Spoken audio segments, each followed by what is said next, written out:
Hey sis, welcome to day 16 of When Women Get into Devotion. We get into position. We are going through our 21-day devotional.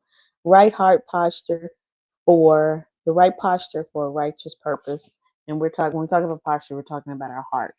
And so getting in position with our heart being in the right place with our intentions and our motives. And so today we're talking about Lydia and how to live life in generosity. The question I want you to consider is um,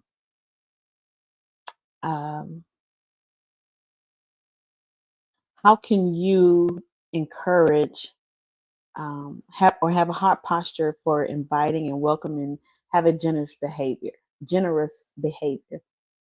Are you generous? Maybe that's the question. Are you generous?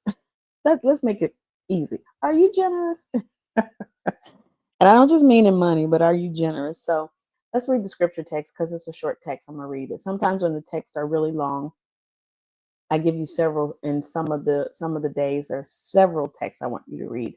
But this one is short. It's Acts 16, verses 11 through 15. I'm reading from the Message Bible.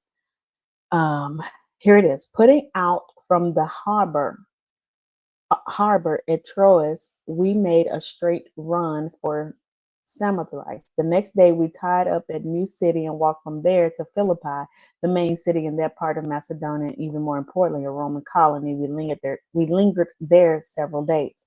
On the Sabbath day, we left the city and went down along the river. We heard there was a there was to be a prayer meeting. We took our place with the women who gathered there and talked with them. Women are just in the right place. Listen, get in position, be in the right place at the right time to receive what God has for you. Be in the right place at the right time to do, and so that somebody else can be blessed because you are in the right place at the right time. You are the blessing, but you got to be in the right place at the right time. You are the blessing. So you got to be in the right place at the right time. You are the blessing that someone needs. And you have to be in position for that. All right. Y'all know I'm talking about when women get into position, the live event that's happening December 28th in Brownsville, Tennessee. But the link will be there. So just read the description. Um, so we took our place with the women who had gathered there and talked with them so that they took their place there. That means that they were already in place. They were already in position. One woman, Lydia, was from Thyatira and a dealer in expensive tiles, known to be a God-fearing woman. As she listened with intensity to what was being said, the master gave her a trusting heart and she believed. After she was baptized, along with everyone in her household, she said in a surge of hospitality, if you're confident that I am in this with you and believe in the Master truly, come home with me and be my guest. And they said the scripture says we hesitated, but she wouldn't take no for an answer. Ooh, that's a good one. She wouldn't take no for an answer. And I'm just going to read the very end of my commentary on here. It says, Lydia's life teaches us that you don't need a fancy platform to make an impact. I was sharing with a sister today, create your stage.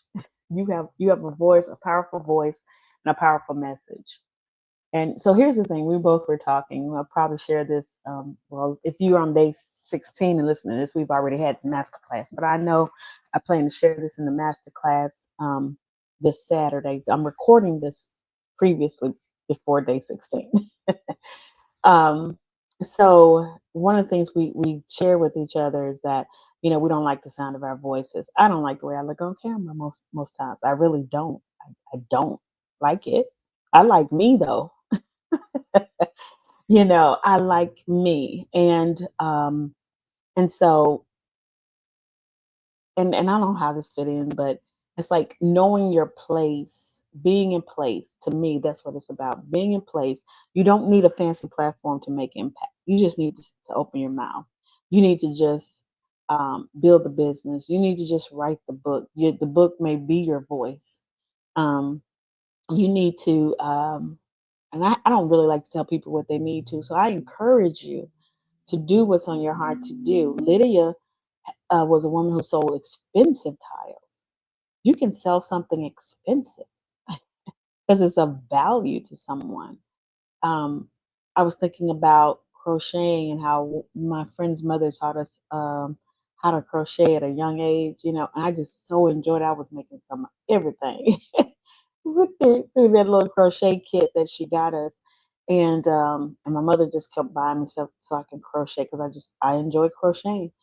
And so whatever gift that you have, you can be a blessing with it. And so, anyway, it's about using what you have, whether it's your home, your resources, or just your willingness to make people feel welcome, or to just share with people. Um, Her journey, Lydia's journey, nudges us to remember that our hospitality and generosity are powerful tools in fulfilling God's purpose. So may we always have a heart posture that is inviting, welcoming, and generous. A heart posture really that just wants to be kind. A heart posture that says, I want to help someone else reach their goals. Um, One of my clients loves mentoring her team and people who had been on her team previously. You know, when you get in your late 40s and your early 50s, you realize that the role shifts. Now, I still have mentors, but you realize you're becoming the mentor, and that your role now is to mentor people. And like I believe that's what Lydia had, a generosity. Like hers was she invited them into her home. I'm not telling you to invite people to your home if you don't want to, but that's you know, that's a whole nother story for me because I love having gatherings. And so I'm looking to buy a home that's super, super beautiful because I want to have people over every Sunday. Like I want to have Sunday dinners all the time. I want to have Saturday events all the time because I love having people over. I love making people feel comfortable. I love people eating. I love community. I love family, and I love to be able to be free and share, and in a beautiful setting, you know, in a loving setting. And so, but I say that to say that to me, my client's client kindness is and desire, her generosity is teaching, mentoring, and teaching people that don't know something that they need to know to move ahead in their careers. Like that, you can teach somebody how to move up.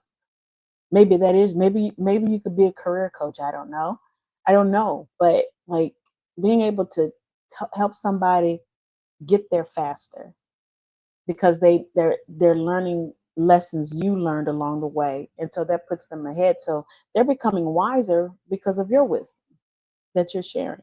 So anyway, let's be generous. Let's live a life of generosity. May our heart posture always be one that wants to share what our giftings with others. At the end of the day, that's really what it is.